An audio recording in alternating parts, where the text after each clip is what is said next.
لا إله إلا الله. هذا حق الله. لا إله إلا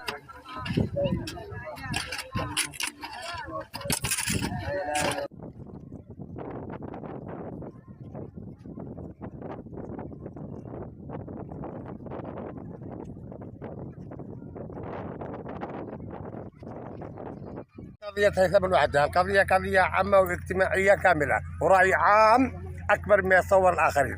نحن لن نسامح، نحن نريد فورا أن تتم استجوابه والنيابة سريعا والمحاكمة سريعا والقصاص في الميدان العام أمام الله بعد التنكيل والسحل. نعم. والتعذيب. نعم. الطفل ايش حصل له؟ الطفل احكي، الطفل ماله؟ وضح لهم. الطفل بريء، هذا هو خاله ومن أهله. لن تقول لي انه في اي حاجه، فالرجل لا يتعاطى اي مشروبات، فالرجل لا يتعاطى اي حبوب مخدرات. اذا هي عداوه وهو قتل مع سبق الاصرار والترصد وثلاث جرائم: اختطاف، قتل، اغتصاب.